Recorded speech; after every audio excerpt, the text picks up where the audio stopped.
इस कार्यक्रम के प्रायोजक हैं कृषि एवं किसान कल्याण मंत्रालय, भारत सरकार। हर जोखिम से निकल कर फसल आए, सुरक्षित हो जाए। फसल बीमा से हर किसान अब आत्मनिर्भर हो जाए। संकट के समय प्रधानमंत्री फसल बीमा योजना किसानों के लिए वरदान है। अब सूखा पड़े या बाढ़ आ जाए, कोई डर नहीं। अब ओले पड़े या कीट पतंगे फसल खा जाएं, कोई फिक्र नहीं, क्योंकि हमने लिया है प्रधानमंत्री फसल बीमा। बुआई से फसल कटाई तक हर जोखिम का दावा, न्यूनतम प्रीमियम पर अधिकतम भुगतान का वादा। योजना से हर साल जुड़ रहे हैं 5 करोड़ से ज्यादा किसान। अब आपकी है बारी। नजदीकी कृषि कार्यालय, सहकारी समिति, बैंक शाखा, अधिकृत बीमा कंपनी या जन सेवा केंद्र में स्वेच्छा से करा सकते हैं पंजीकरण। फसल बीमा पोर्टल या फसल बीमा ऐप द्वारा भी कराया जा सकता है पंजीकरण। प्रधानमंत्री फसल बीमा योजना, आपकी फसलों का संपूर्ण सुरक्षा कवच। कृषि एवं किसान कल्याण मंत्रालय, भारत सरकार। कार्यक्रम किसान वाणी सुनने वाले सारे भाण भाइयों ने धर्मू भाई की राम राम। भाई, मौसम ज़रूर बदल रहा है और बदलाव जीवन का आधार है और आधार हमने भी रखना चाहिए, क्योंकि बदलाव से सब कुछ हो रहा है। और भाई देखो, पीछे जो बारिश हुई है 1-2 दिन में, उसका काफ़ी नुकसान हमारे किसान बहन भाइयों का हुआ है। लेकिन भाई देखो, नुका आग्रह कि भाई राम जी की जिस तरह मर्जी है और अगर सुख भी मिलेगा, चीज़ बढ़िया भी होगी। तो हमने एक विश्वास, एक उम्मीद हमने रखनी चाहिए, क्योंकि अगर जो मन के हारे जीत, मन के हारे हार है, तो इस चीज़ को समझते हुए भाई हमने जो मन को विश्वास बना के चलना पड़ेगा और विश्वास को ही आगे बढ़ाते हुए भाई आज कार्यक्रम किसान वाणी में हम बहुत कुछ लेकर आ रहे हैं। एक जो हमारी जो चर्चा का विषय रहेगा, राष्ट्रीय सतत कृषि मिशन रहेगा। और इसी तरह भाई जो एक आज की नसीहत में हम जो बात करेंगे, वैज्ञानिक विधि से सब्जी पौध की तैयारी के बारे में बात करेंगे। और भाई हर बार की तरह भाई आज का जो प्रश्न भी हम ज़रूर लेकर आए हैं। और आज का जो कृषि प्रश्न है साथियों, हरियाणा के किस ज़िले में बाजरे का सर्वाधिक उत्पादन होता है? तो भाई यह जो जानकारी है यह आप हमारे को कार्यक्रम में भाई 6:50 तक आप इसको दीजिए। और हमारा जो फ़ोन नंबर है 94 660 21 336 यानी 9466 21336 पर आप भाई SMS के माध्यम से आप हमारे को जवाब दीजिए। और भाई 6:50 से पहले दीजिए। और प्रश्न एक बार फिर से हम इसको रिपीट कर देते हैं, हरियाणा के किस ज़िले में बाजरे का सर्वाधिक उत्पादन होता है? और बाजरे का भाई देखो, ये वर्ष भी चल रहा है और मोटे अनाज की हम अखबारों में, टीवी पर, हम हर जगह ये बात ज़रूर सुनते। तो लेकिन हमने ये भी पता होना चाहिए कि हरियाणा में भाई सबसे ज़्यादा कहाँ पर बाजरा सर्वाधिक उत्पादन होता है। तो भाई 6:50 तक हम आपके मैसेज का इंतज़ार करेंगे SMS के माध्यम से। और जो चर्चा आज सबसे पहले हम जो बात कर लेते साथियों, इसमें राष्ट्रीय सतत कृषि मिशन के बारे में हम बात कर रहे हैं। देखिए, जो कृषि सतत मिशन की जब हम बात करें तो हरियाणा में हो रहे जलवायु परिवर्तन को देखते हुए कृषि उत्पादन को स्थिर बनाने की जो आवश्यकता है, इसके लिए प्राकृतिक संसाधन जिस तरह भाई माटी हुई, जल की गुणवत्ता, उपलब्धता पर निर्भर किया जाता है। तो पर्याप्त स्थिति जो भाई वह इसमें असामान्य उपायों का इस्तेमाल करके कृषि विकास को जो दुर्लभ प्राकृतिक संसाधनों का जो संरक्षण कर और सतत प्रयोग को बढ़ावा देकर साधारणीय बनाया जा रहा है। तो भारतीय कृषि में भाई तकरीबन अगर जो बात करें तो 60% का जो विशुद्ध बुआई वर्षा सिंचित क्षेत्र मौजूद है। और 40% की जब हम बात करें तो वो खाद्यान्न उत्पादन का भी इसमें योगदान इसमें करती है।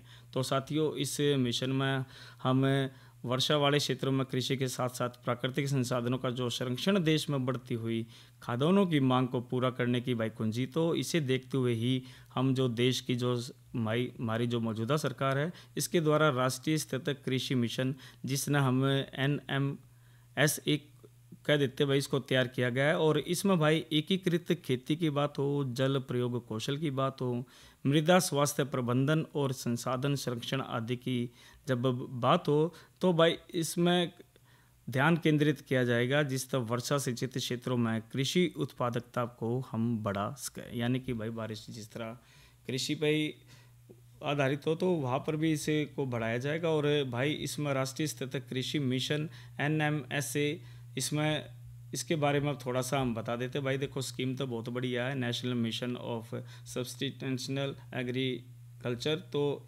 इसमें बात कर लेते हैं, जलवायु परिवर्तन को स्थिर बनाने के लिए कई प्रयास इसमें भाई किए जा रहे हैं, और कृषि की जो उत्पादकता है उसके लिए जलवायु परिवर्तन के साथ साथ जो प्राकृतिक संसाधन है, जिस तरह भाई मिट्टी है, जल की है गुणवत्ता है और उपलब्धता पर इस पर निर्भर करता है। तो प्राकृतिक दुर्लभ संसाधन के इस्तेमाल से कृषि संरक्षण को बढ़ावा देकर संधारणीय बनाया जा रहा है। और भारत सरकार भाई द्वारा इसमें जलवायु परिवर्तन पर राष्ट्रीय कार्य योजना के अंतर्गत भाई जो अनुकूल और समान उपयोगों का प्रयोग कर जलवायु अनुकूल उत्पादन प्रणाली में बदलने के लिए ये भाई जो 12वीं पंचवर्षीय योजना चलाई जा रही थी, तो राष्ट्रीय स्तर तक कृषि मिशन का है। और इसमें जो राष्ट्रीय स्तर तक कृषि मिशन 2023 की जब उद्देश्य की जब हम बात करते हैं, तो देखो इसमें जो उद्देश्य है कृषि उत्पादन को विशिष्ट संगठित यानी कि जो संयुक्त कृषि प्रणाली को बढ़ावा देकर उत्पादन को अधिक सतत लाभकारी और जलवायु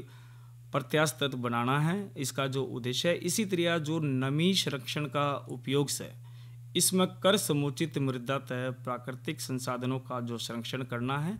इसी तरह जो मृदा उर्वरकता को जो मानचित्र है या वृत्त है, सूक्ष्म पोषक तत्वों की मृदा परीक्षण आधारित अनुप्रयोगता, समुचित उर्वरकों के प्रयोग इत्यादि के आधार पर भाई व्यापक जो मृदा स्वास्थ्य प्रबंधन विधियों को इसमें अपनाया जाता है।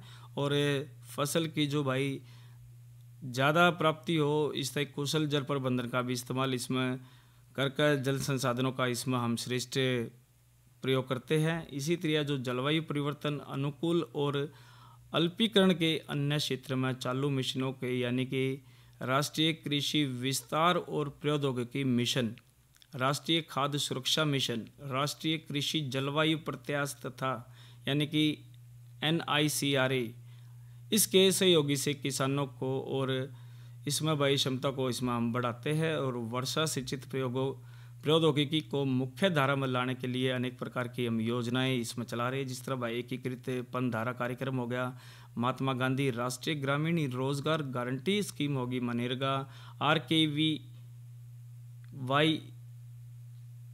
हो गया इसमें। तो RKVY की तरह ही अन्य जो प्रकार की जो स्कीम है उसमें मिशनों से संसाधनों को लेकर, और NICRA की जो योजनाएं हैं वर्षा सिंचित के माध्यम से कृषि की उपज को सुधारने के लिए भाई ये ब्लॉकों में प्रौद्योगिकी है, मॉडल है, NAPCC के संरक्षण व राष्ट्रीय स्थिर कृषि मिशन के मुख्य प्रयोजकों को संपूर्ण करने के लिए भैया ये इसमें हम इसको चला रहे हैं। और मंत्रालय इसमें ये स्थापित किया गया है। तो राष्ट्रीय स्तर तक कृषि मिशन है भाई, इसके जो कार्य है जलवायु परिस्थितियों के अनुकूल फसल का चुनाव करती है, पशुपालन, मछली पालन है, बागवानी है, दूध उत्पादन है, कृषि वानिकी इसको अपनाकर फसल प्रणाली में विविधता उत्पन्न इसमें करती है जो कार्य है। इसी तरह जो जल भंडारण, जिस तरह चेक की हो, डैम की हो, तालाबा की बात कर ले, वह खेत तालाब की बात कर ले, उथले ट्यूबवेलों की बात कर ले, कुएं की बात कर ले, सिंचाई के साधन इसमें बनाए जाते हैं।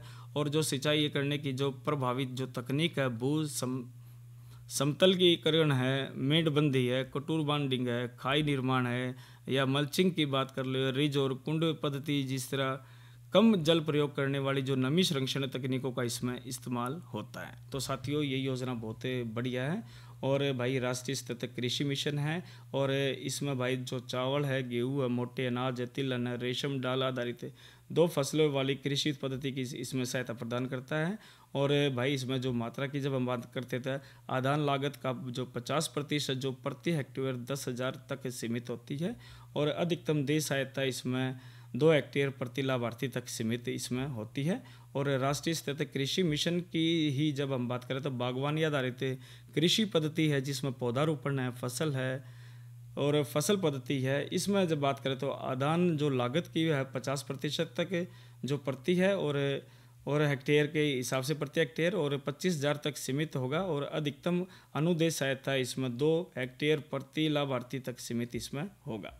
तो साथियों इसी तरह जो ये जो योजनाएं हैं इसमें काफ़ी इसमें मजबूती हमारे को मिलती है। तो राष्ट्रीय जो स्तर तक कृषि मिशन है साथियों, एक ये ऐसा मिशन है जो देश की आर्थिक स्थिति को सुधार हमारे जो प्रगतिशील किसान बहन भाई हैं। तो साथियों, ये तो बात हम न करी राष्ट्रीय सतत कृषि मिशन की, और थोड़ी सी बात मनोरंजन की भी हम ज़रूर करेंगे। लेकिन साथियों देखियो, जानकारियाँ हम हमेशा लेकर आते हैं, और भाई एक नंबर बहुत ज़रूरी है, इम्पोर्टेंट है, जिसने भाई किसान कॉल सेंटर के नाम से हम जानते हैं, और 1551 जो ये भाई इसमें इस नंबर पर भाई घर बैठे सारी जानकारी आप इसमें ले सकते हैं। और अब भाई मौसम विशेषज्ञ डॉक्टर ममता से बातचीत कर लेते हैं, सुनते हैं कि भाई मौसम के बारे में ये क्या जानकारी दे रही है। सुनते हैं मौसम की इस जानकारी। किसान भाइयों राम राम। मौसम पूर्वानुमान एवं कृषि सलाह के साथ मैं हूं डॉक्टर ममता, मौसम विशेषज्ञ, चौधरी चरण सिंह, हरियाणा कृषि विश्वविद्यालय कृषि विज्ञान केंद्र कुरुक्षेत्र। किसान भाइयों, जिले का आज का अधिकतम तापमान 27.2 डिग्री सेल्सियस रहा। न्यूनतम तापमान 17.4 डिग्री सेल्सियस रहा।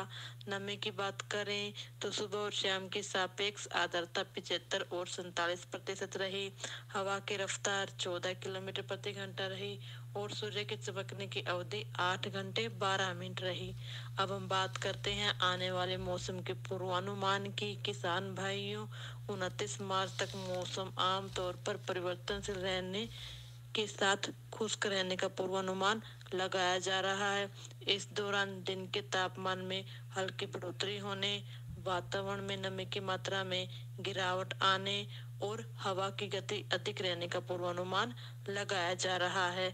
अब हम बात करते हैं मौसम पूर्वानुमान आधारित कृषि सलाह की। किसान भाइयों, जैसे कि हवा की गति अधिक रहने का पूर्वानुमान लगाया जा रहा है, आप अपनी फसलों में सिंचाई छिड़काव का कार्य रोक ले। धन्यवाद। तो साथियों, ये तो जानकारी हम डॉक्टर ममता ने बहुत बढ़िया दी।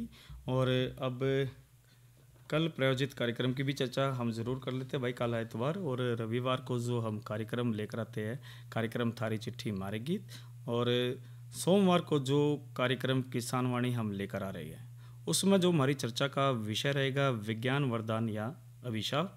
और इसी तरह जो महत्वपूर्ण जो जानकारियाँ सोमवार को के जो हम लेकर आए साथियों, हमारी जो महत्वपूर्ण जानकारी हम ज़रूर हमेशा आपको बताते हैं। और इसमें जो चर्चा हमारी रहेगी भाई, इसमें महत्वपूर्ण जानकारियाँ तो ज़रूर आपको बताइए, और आप ज़रूर कार्यक्रम सुनिए सोमवार को। और सोमवार को एक और भी जानकारी हम ज़रूर देंगे कार्यक्रम में। इसमें तो बेटी सुरक्षा सम्मान सब की जिम्मेदारी की हम जानकारी इसमें देंगे। और इसी तरह साथियों, जो सोमवार को आज की कृषि प्रश्न तो रह गई, साथ के साथ जो चर्चा है मनरेगा की रहेगी। नई फसल नई उमंग में हम जो बात करेंगे बेल वाली सब्जी या की बिजाई की बात करेंगे। और इसी तरह जो जानकारी भाई प्राकृतिक खेती की भी है, और PIB ऐप की भी जानकारी हम ज़रूर देंगे। तो नई फसल नई उमंग में हम बेल वाली सब्जियों की जो बिजाई के बारे में बताओगे। जिन कृषि बहन भाइया ने भाई बेल वाली सब्जियां उगा रखी है, उनके लिए बहुत महत्वपूर्ण जानकारियाँ सोमवार को आप ज़रूर सुनिए। और अब एक महत्वपूर्ण संदेश भी हम एक जानकारी ज़रूर सुना देते हैं, और इसके बाद बड़ी आशा एक लोकगीत और महत्वपूर्ण जानकारियाँ जारी रहेगी, और फिर प्रश्न का उत्तर भी हम ज़रूर बताओगे कार्यक्रम किसान वाणी में। देश की अर्थव्यवस्था को रफ्तार देने में कृषि क्षेत्र का योगदान अतुलनीय है। माननीय प्रधानमंत्री श्री नरेंद्र मोदी जी के दूरदर्शी नेतृत्व में कृषि क्षेत्र में अभूतपूर्व विकास हुआ है। आज खेती में तकनीक के बढ़ते उपयोग से देश भर के किसान और एग्रीप्रेन्योर्स सीधे लाभान्वित हो रहे हैं। आज दुनिया इंटरनेशनल मिलेट ईयर मना रही है। आज जब मिलेट्स घर घर में पहुंच रहा है, पूरी दुनिया में पॉपुलर हो रहा है, तो उसका सर्वाधिक लाभ भारत के छोटे किसानों के नसीब में है। और इसलिए आवश्यक है कि नए तरीके से उसको आगे ले जाएगा। बिना प्रोसेस किए हुए श्री अन्न 20 से 25 रुपए किलो बिकते हैं, जबकि प्रोसेसिंग के बाद इनकी कीमत 4 गुना तक बढ़कर 25 से 100 रुपए प्रति किलो तक हो जाती है। ऐसे में श्री अन्न की प्रोसेसिंग किसानों और एग्रीप्रेन्योर्स के लिए कमाई का शानदार जरिया बन रही है। श्री अन्न की प्रोसेसिंग 2 प्रकार की होती है, प्राइमरी प्रोसेसिंग और सेकेंडरी प्रोसेसिंग। प्रोसेसिंग में श्री अन्न की साफ सफाई और छिलके हटाना जैसे काम शामिल हैं। प्रोसेसिंग से श्री अन्न सुपाच्य और भोजन योग्य हो जाते हैं। चूंकि प्रोसेसिंग के काम में काफी मेहनत और समय लगता है, इसीलिए इसके बेहतर विकल्प के तौर पर मिलेट डीहस्कर और डीहलर मशीनें उपलब्ध हैं, जो काम को कम समय में, कम लागत और कम मेहनत के साथ जल्दी और ज्यादा कर सकती हैं। मिलेट डीहस्कर और डीहलर के उपयोग से मिनरल्स का क्षय कम होता है और पोषक तत्व भी बरकरार रहते हैं। इसीलिए आज के तकनीकी समय में इनका महत्व बढ़ जाता है। इनके इस्तेमाल से किसान बेहतर कमाई कर सकते हैं। डेस्टोनर कम ग्रेडर कम एस्पिरेटर मशीन उच्च घनत्व वाले दानों को पीछे निकाल देता है, यानी भूसी और छिलने की प्रक्रिया के बाद हल्की भूसी वाले दानों को डिस्टोनर के सामने गिरा दिया जाता है, जो कि ग्रेडर में इकट्ठे हो जाते हैं। सेकेंडरी प्रोसेसिंग प्राइमरी प्रोसेसिंग हो चुके कच्चे माल को एक प्रोडक्ट में परिवर्तित करने की एक प्रक्रिया है। सेकेंडरी प्रोसेसिंग में puffs, snacks, flakes, instant idli mix, instant upma mix, instant dosa mix, instant pongal mix, instant laddu mix, muesli, सूजी और पास्ता, कुकीज, केक आदि बनाने के लिए सेकेंडरी प्रोसेसिंग मशीनों का इस्तेमाल किया जाता है। ओरोली रोस्टर में ड्रम को 0.5 HP की मोटर की मदद से घुमाया जाता है। रोस्टिंग वाले हिस्से में LPG सिलेंडर होता है। सिलेंडर के साथ हीटिंग से एक समान हीटिंग संभव होती है। अनाज को रोस्ट करने में 10 से 20 मिनट तक समय लग सकता है। डबल स्टेज पल्वराइजर का उपयोग पाउडर के रूप में आटा पीसने के लिए किया जाता है। इस मशीन में 2 ग्राइंडिंग चेंबर होते हैं जो आटा बनाते हैं। इस मशीन से जरूरत के मुताबिक अलग अलग माइक्रोन के आटे विभिन्न आकार की छलनी से प्राप्त होते हैं। फ्लोर शिफ्टर मशीन आटे को अलग अलग ग्रेड, मोटे और महीन के हिसाब से छानने के लिए सबसे उपयुक्त है और इससे मिश्रण के बाद आटे को सीधे पैक किया जा सकता है। इसके सभी part food grade stainless steel से बने होते हैं। रेडी टू कुक प्रोडक्ट्स के लिए ये फ्लोर शिफ्टर काफी उपयोगी है। फ्लोर ब्लेंडर मशीन का उपयोग अन्य सामग्रियों के साथ मिक्सिंग के लिए किया जाता है। इसमें बारीक पाउडर और हल्के ग्राइंड किए आटे को एक साथ मिलाया जाता है। श्री अन्न उत्पादक किसान और एग्रीप्रेन्योर्स इन प्रोसेसिंग मशीनों के उपयोग से श्री अन्न को लोगों और उद्योगों की जरूरत के मुताबिक तैयार कर सकते हैं और अपनी आय में भी अच्छी खासी बढ़त कर सकते हैं। यानी श्री अन्न की प्रोसेसिंग है बेहतर आय का शानदार जरिया।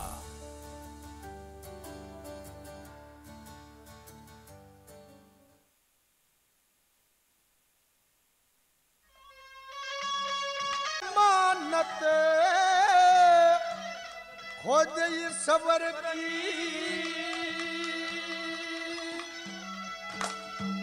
हेर दे मत मुट्ठी बीच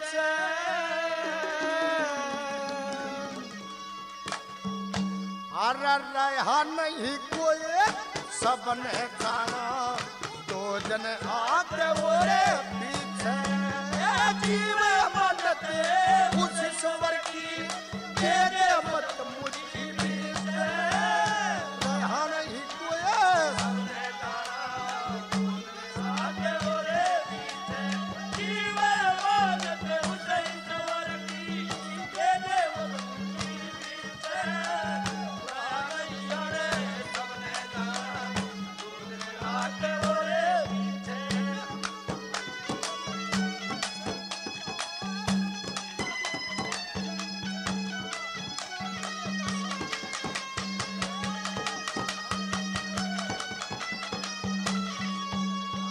हेरा बड़े बड़े हो कर चले गए रंग बड़े बड़े हो गए चले गए हेरा दुनिया का रक्षा सुनिए जीव पिंजरा बंद भोरे में रावण का बसा सुनिए रामचंद्र से करी लड़ाई तकदीरी बसा सुनिए आप मरिया ओरे कुटुम खपाया तोड़ कती खासा सुनिए आप मरिया ओरे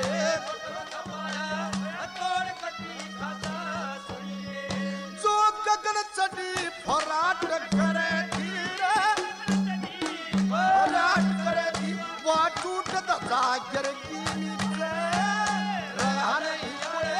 सबने जाना योजन आगे और पीछे जीवन मानत ईश्वर की तेरे मत मुक्ति जीते सबने जाना योजन आगे और पीछे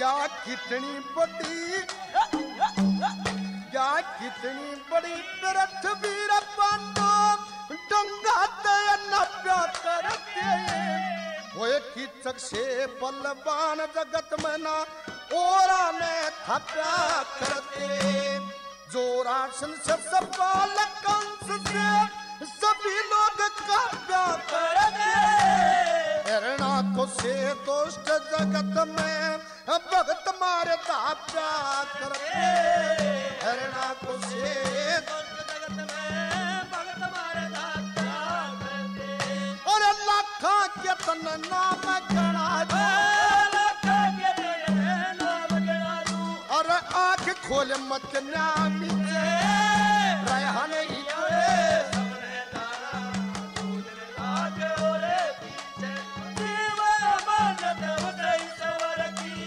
दे दे मधुमती बीते रहन ही सबने दाना दूध आगे और पीछे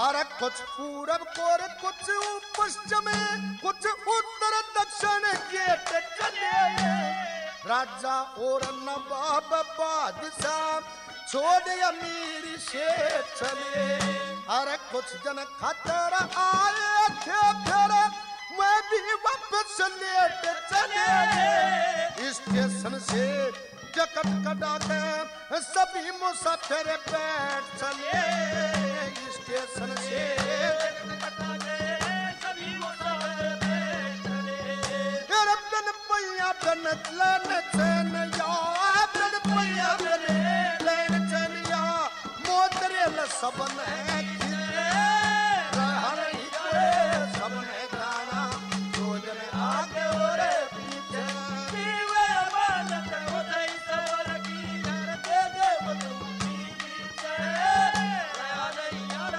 सबने जाना योजन आगे और पीछे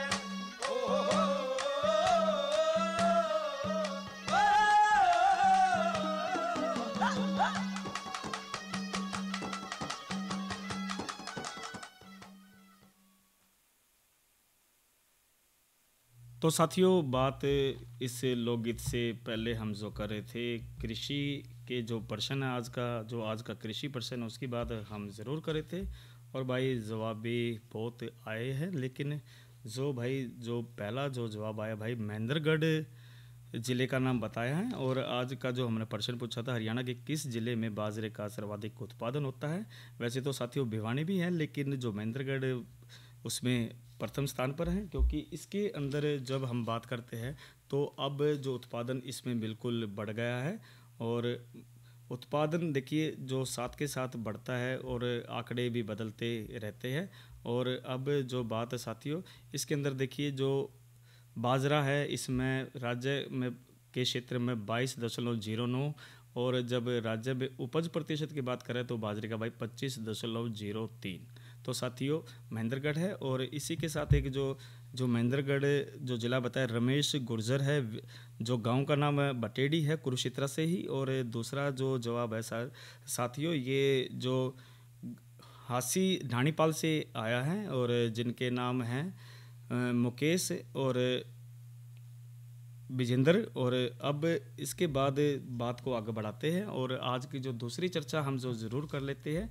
और आज की नसीहत में हम जो वैज्ञानिक विधि से सब्जी पौध की हम जो तैयारी की बात कर रहे हैं। देखिए जो सब्जी पौधशाला जब एक ही स्थान पर होती है, जहाँ सब्जियों का पौध तैयार करी जाती है और पौधशाला में पौध तैयार करने से जो लाभ है उसकी हम ज़रूर बात कर रहे थे। पौधशाला के छोटे क्षेत्र में छोटे मुलायम पौधों की देखभाल करना आसान है। पौधे आसानी से कीड़े और बीमारी से बचाए जा सकते हैं और नर्सरी में पौधे की बढ़वार के लिए उचित जलवायु प्रदान इसमें की जा सकती है। तो हाईटेक जो तकनीक है उसके बारे हम ज़रूर बता रहे जो इसके लाभ है, और थोड़ी सी ज़मीन पर तैयार हम पौधे कर सकते हैं जिसमें पूरे खेत की तैयारी करने के लिए काफ़ी समय मिल जाता है। और पौधशाला की जो उन्नत तकनीक की बात करता है, लो टनल पॉली हाउस है, ये स्थायी पॉली हाउस है जो मौसम के हिसाब से खेत में कहीं भी हम इसमें लगा सकते हैं और आवश्यकता खत्म होने पर इसे हटा भी इसमें सकते हैं। इसी तरह पॉली हाउस या पॉली ग्रीन हाउस है और पॉली बैग नर्सरी है। तो भाई जब सब्जी पौध उत्पादन ये जो हाई टेक्निक है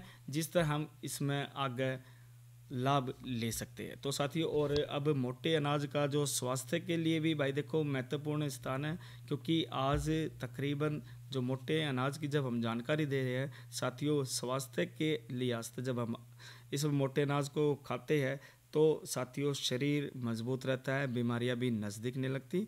और एक दूसरी जानकारी और देते हैं, एक PIB ऐप है, आप डाउनलोड कीजिए। इस पर कृषि संबंधित जितनी भी जानकारियां हैं भारत सरकार के माध्यम से आपको इस पर अपडेट रखती है और PIB ऐप के माध्यम से आप हर जानकारियाँ इसमें महत्वपूर्ण जानकारियाँ इसमें ले सकते हैं।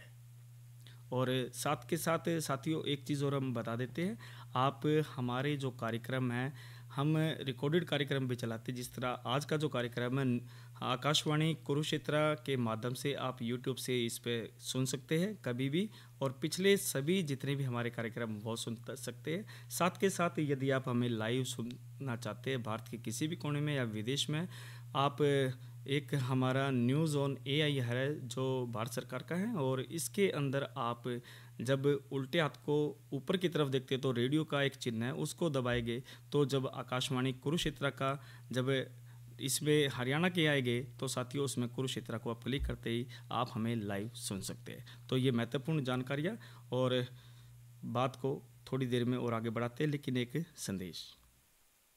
अरे अरे अरे अरे, क्या कर रहा है? इधर इधर इधर, हम बोल रहे हैं तेरे बीजू का।